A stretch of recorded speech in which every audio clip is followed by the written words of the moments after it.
It's a dreary kind of afternoon.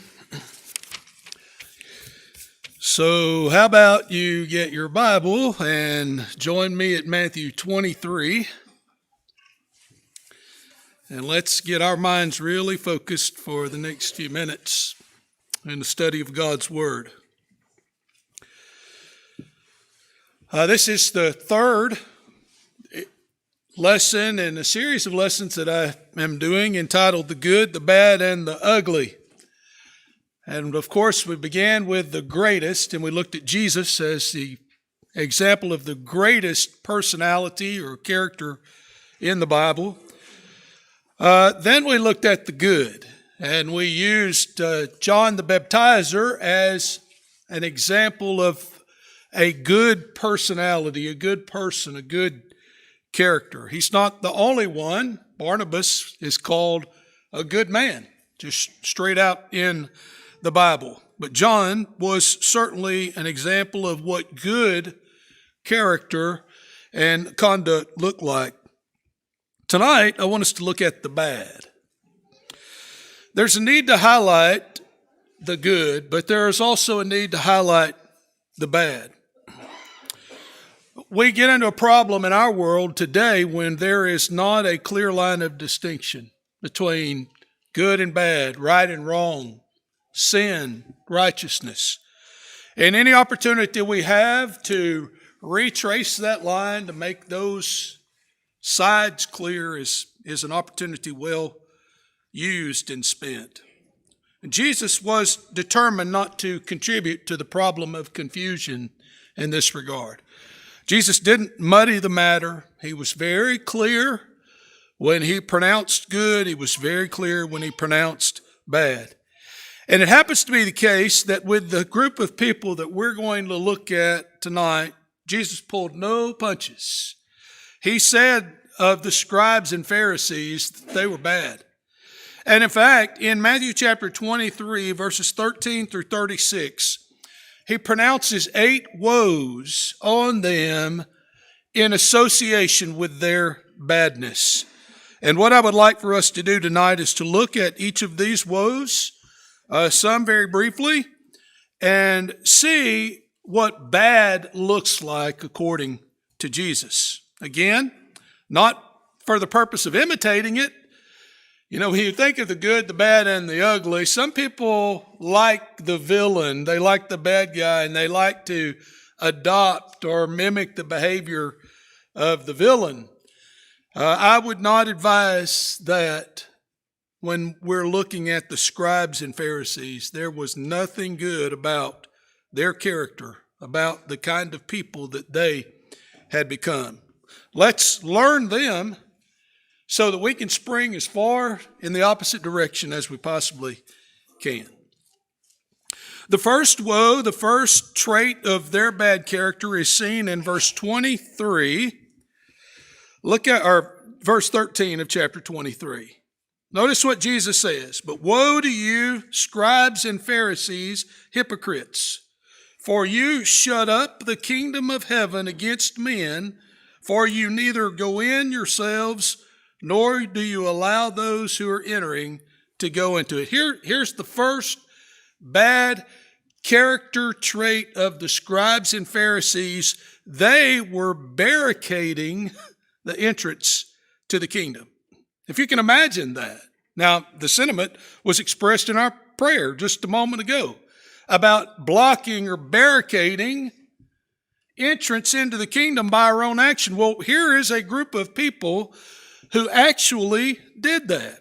They weren't interested in being citizens of the kingdom that Jesus was inaugurating. That's the case with most people today in our world. If you think about Matthew 7, verses 13 through 14, there's 2 ways, a broad way and a narrow way, and the majority of the people are in the broad way that leads to destruction. The idea is intriguing, being a citizen of a kingdom, but when people begin to investigate what that's actually like, they want as little to do with it as possible. Well, that's typical of the bad character of the Scribes and Pharisees. John the Baptist said of them, brood of vipers, Who hath warned you to flee from wrath to come? What you're coming to me is not consistent with your character. You're bad in character. These people literally ran interference to keep people out of the kingdom. You might think, well, I'm glad there was nobody like the scribes and Pharisees after the scribes and Pharisees. Have you read 3 John verses 9 and 10 about a man named Diotrephes? John said, I wrote to the church, but Diotrephes, who loves to have the preeminence among them, does not receive us. Therefore, if I come to him, I will call to mind his deeds which he does, prating against us with malicious words, and not content with that, he himself does not receive the brethren, and forbids those who wish to, putting them out of the church. Here is a man in kingdom days, post-Pentecost, when the apostles had opened the doors widely to the kingdom. Here's a man who's trying to shut them and to keep people out. Well, that is behavior typical of the bad, the scribes and the Pharisees. Today, perhaps not directly, but we could be guilty of this very indirectly by engaging in behavior and conducting ourselves in a way that make people turn their nose up to the kingdom of God. If that's what being a Christian is like, I don't want any part of that. And so you and I need to pay very particular attention to our conduct in the community, how we behave, the things that we do. Are they consistent with being a Christian? Or is it more like the bad character of the scribes and Pharisees, people who were literally barricading the entrance of the kingdom, keeping people out and keeping them from experiencing the salvation that is offered through Jesus Christ in his church, in his kingdom. The second one is found in verse 14. Woe to you, scribes and Pharisees, hypocrites, for you devour widows' houses and for a pretense make long prayers. Therefore you will receive greater condemnation. Their second bad character trait that Jesus identified, you and I might not, we might look at this and think, well, that doesn't seem like a big deal, but Jesus described it as bad, pronounced a woe on them because of it, and it was their sanctimonious prayers. Their showy piety. They're pretending. They abused the widows, but then in long prayer, they made a pretense of piety and righteousness and holiness. Some historians say that they were known to pray for 3 hours at a time. Well, that's so religious. That's so pious. I mean, have you ever prayed for 3 hours straight? I don't know that I have. But is that a testament to a person's righteousness or their unrighteousness, their holiness, their nearness to God? No, not necessarily. And especially if you're just doing it for show. It's not the length of a prayer that makes it meaningful. It's the sincerity of it, the humility of it, the content of the prayer that we make. In Matthew chapter 6, verses 5 through 7, Jesus said this about prayer. And when you pray, you shall not be like the hypocrites. Don't be like the bad, the scribes and the Pharisees. For they love to pray standing in the synagogues and on the corners of the streets, that they may be seen of men. Surely I say unto you, they have their reward. But when you pray, go into your room. And when you have, shut your door. Pray to your Father who sees in the secret place. And your Father who sees in the secret place will reward you openly. And when you pray, do not use vain repetition as the heathen do, for they think that they will be heard for their many words. 3 hours of them, evidently. This is something Jesus highlighted about their behavior. Again, you and I might not think a lot about. We might think that's odd.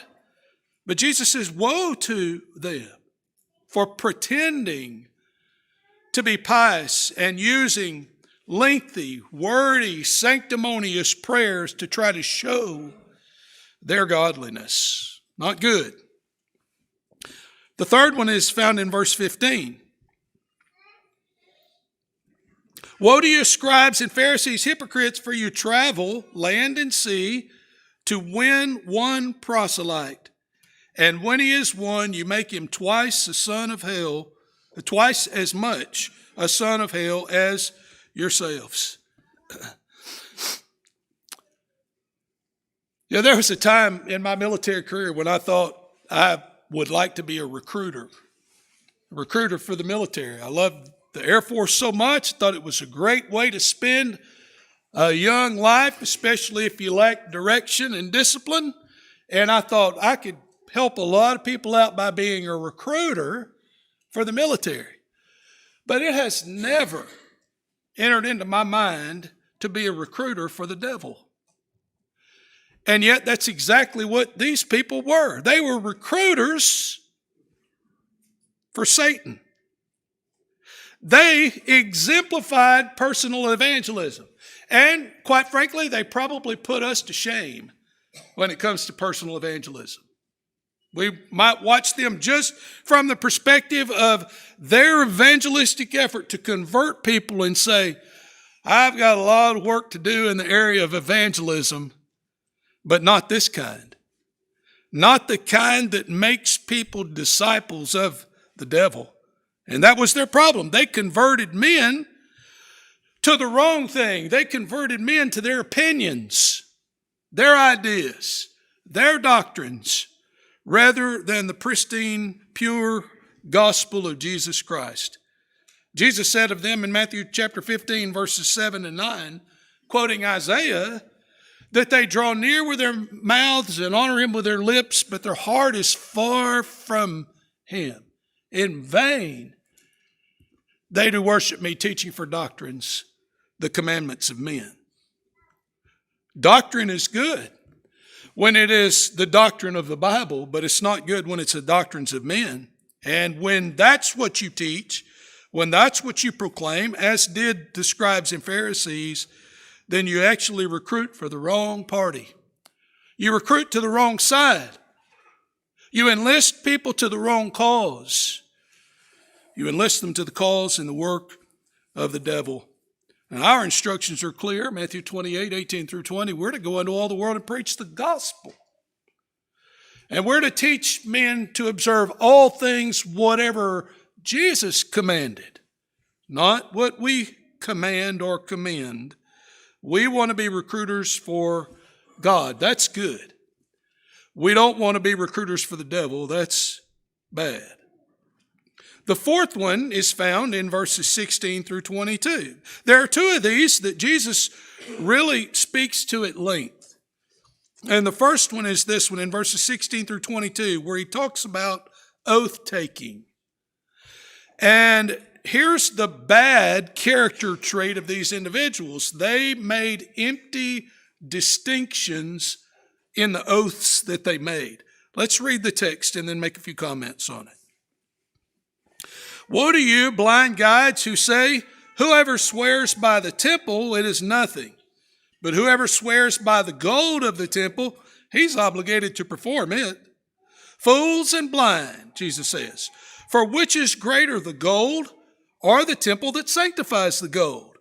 And whoever swears by the altar, it is nothing, but whoever swears by the gift that is on the altar, he is obligated to perform it. Fools and blind, for which is greater, the gift or the altar that sanctifies the gift? Therefore, he who swears by the altar swears by it and by all things on it. And he who swears by the temple swears by it and by him who dwells in it. And he who swears by heaven swears by the throne of God and by him who sits on it. The point is, and the emphasis of the bad character trait here in the empty distinctions that they were making when they gave oaths was that they were massaging their words in order to reduce their obligation. They had created a formula which lessened their obligation or their duty to perform the thing that that they were promising, which is kind of odd, because if you were on the receiving end of one of these oaths, it seems like you would pick up on that language. Wait a minute.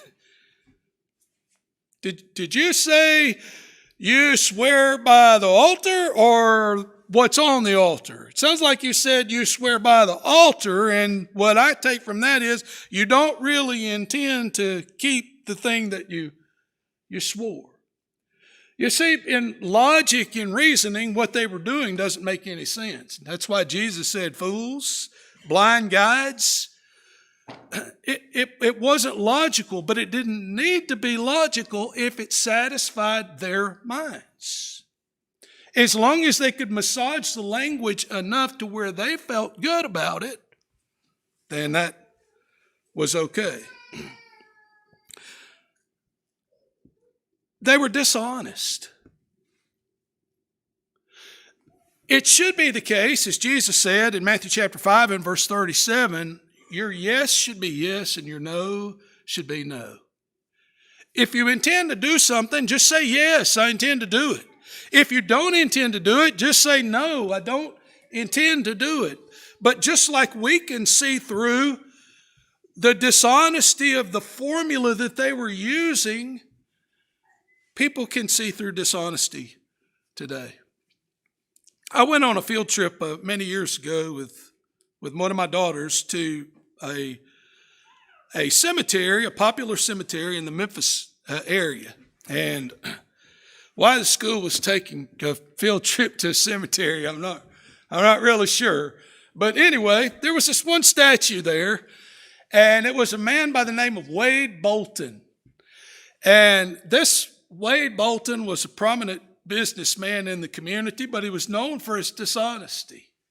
And somehow, his friends and associates were the ones who were able to determine what kind of monument would go over his grave. And so they put the statue of Wade Bolton over his grave. Big grave, big tall statue.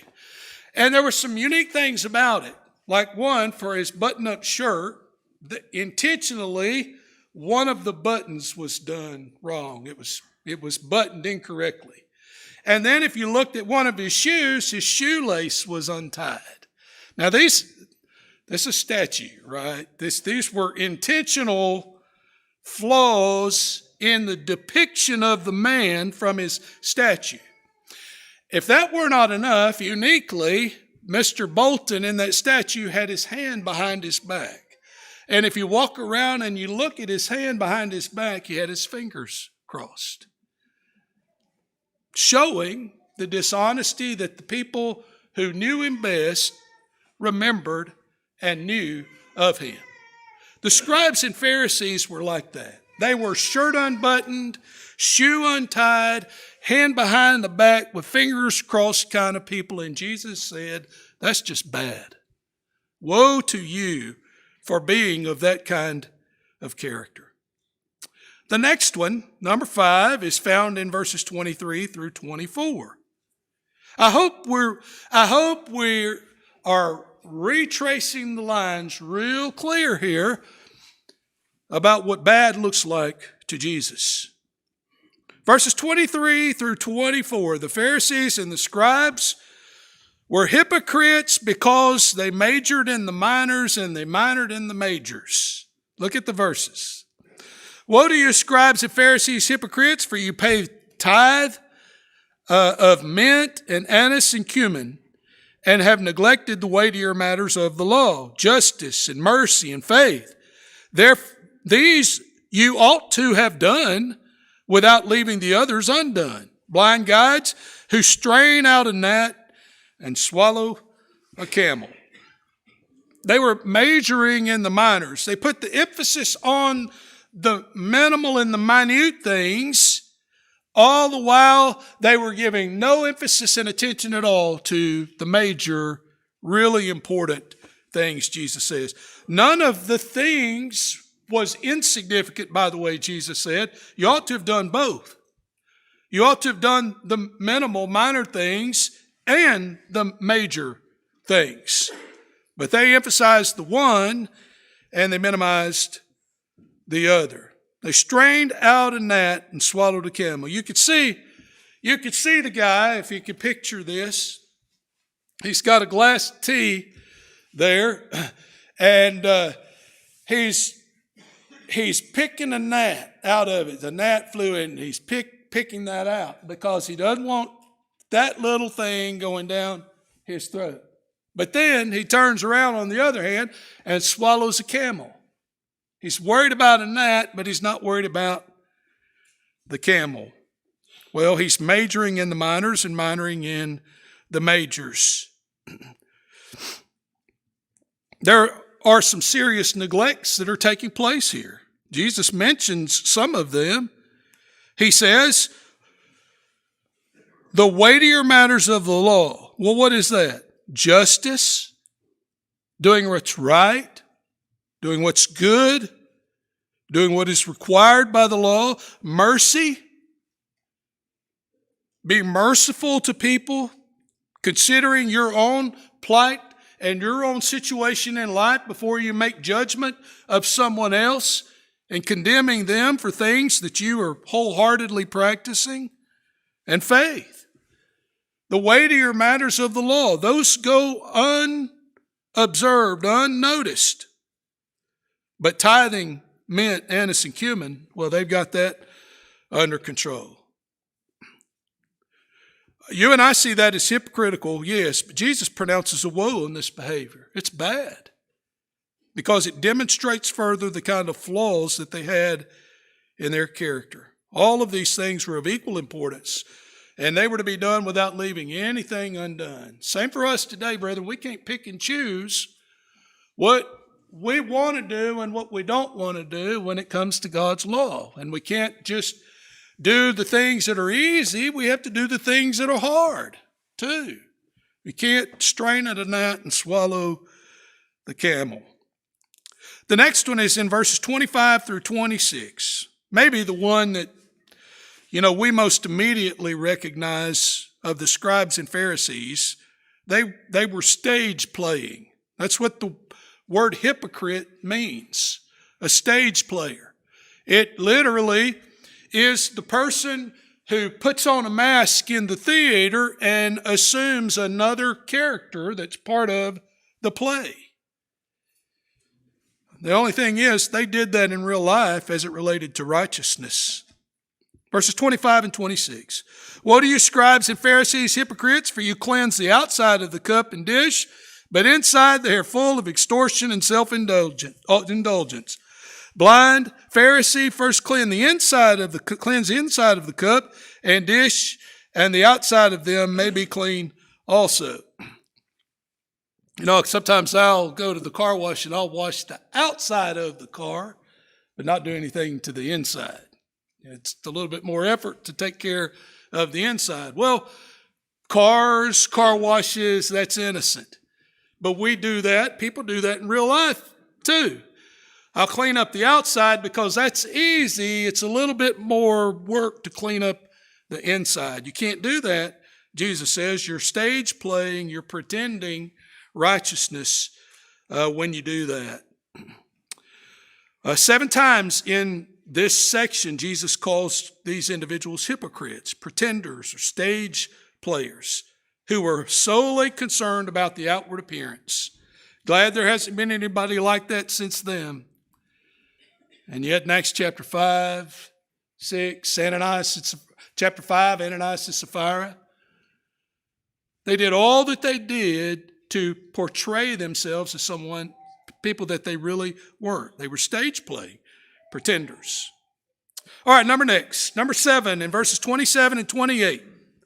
Here, a bad character trait that Jesus condemns is inward corruption.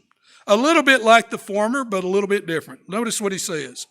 Woe to you, scribes and Pharisees, hypocrites, for you are like whitewashed tombs, which indeed are beautiful outwardly, but inside are full of dead men's bones and all uncleanness. Even so, you also outwardly appear righteous to men, but inside you are full of hypocrisy and lawlessness. He talked about Wade Bolton's grave site. Well, his The outer appearance of his grave depicted some corruption. Most graves today aren't like that at all. They're made very beautiful on the outside to remind of the people that are represented by those things. But in reality, in that tomb is corruption. And Jesus uses that picture to describe their bad character. You take care of the outside and you make it look very righteous, very holy, very godly. But if people could see the inside, they would realize just how corrupt you are. Jesus could do that, right? He could see to the core. I've picked up apples before thinking this is going to be a good apple. And you bite into it and it's just rotten, nasty. I couldn't see it. I can only see the skin. But Jesus can see right to the core. He could see right through these people. And that's why we, brothers and sisters, need to spring as far as we can in the other direction. Because he's looking at our core. And he wants our core clean and holy and righteous. These people were bad because of their inward corruption. The last one, number 8, is found in verses 29 through 36. Look at what Jesus says here about them. Woe to you, scribes and Pharisees, hypocrites, because you build the tombs of the prophets and adorn the monuments of the righteous. Not Wade Bolton statues here. These are memorials to the prophets.